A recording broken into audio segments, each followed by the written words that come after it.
ഈ കാര്യങ്ങൾ അറിയാതെ നിങ്ങൾ നിങ്ങളുടെ വെഡ്ഡിംഗ് ഗൗൺ ഒരിക്കലും ചൂസ് ചെയ്യരുത്. Part 1, hourglass structure. Hourglass structure ഉള്ള ഒരു ബ്രൈഡിന് ഏറ്റവും ഫിറ്റഡ് ആയിട്ടുള്ള സ്റ്റൈൽ ചൂസ് ചെയ്യുന്നതായിരിക്കും നല്ലത്. ലൈക്ക് മെർമെയ്ഡ്, ട്രംഫെറ്റ്, ഷീത്ത് അങ്ങനെയൊക്കെ ഉള്ളത്. അതായത് നിങ്ങളുടെ കർവ്സ് നന്നായിട്ട് ഡിഫൈൻ ചെയ്ത് കാണിക്കും. മെർമെയ്ഡ് നമ്മൾ ചൂസ് ചെയ്യുമ്പോൾ അതിൻ്റെ ഫ്ലെയർ സ്റ്റാർട്ട് ചെയ്യുന്നത് നീയുടെ തൊട്ട് മുകളിൽ നിന്നായതുകൊണ്ട് തന്നെ നിങ്ങളുടെ നാച്ചുറൽ കർവ്സ് അത് നന്നായിട്ട് എടുത്ത് കാണിക്കും. മെർമെയ്ഡ് ഗൗണിൻ്റെ ഒപ്പം തന്നെ കോർസെറ്റും കൂടി നിങ്ങൾ ചൂസ് ചെയ്യുവാണെങ്കിൽ നിങ്ങളുടെ നാച്ചുറൽ ഫിഗറിൻ്റെ സ്ട്രക്ചർ ആൻഡ് ഷേപ്പ് അത് നന്നായിട്ട് എൻഹാൻസ് ചെയ്യും.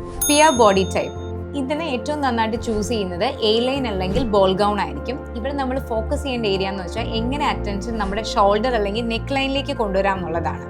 അപ്പോൾ അതിനുവേണ്ടി ഏറ്റവും നല്ലത് ഓഫ് ഷോൾഡർ യൂസ് ചെയ്യാം. അതേപോലെ തന്നെ നമ്മുടെ അപ്പർ പോർഷനിലേക്കുള്ള നല്ല ഡീറ്റെയിൽഡിങ് ആയിട്ടുള്ള എംബ്രോയിഡറീസ് യൂസ് ചെയ്ത ബോഡീസും നമുക്ക് ചെയ്ത് കഴിഞ്ഞാൽ നമുക്ക് അറ്റൻഷൻ പെട്ടെന്ന് നമ്മുടെ അപ്പർ പോർഷനിലേക്ക് ചെയ്യാൻ പറ്റും.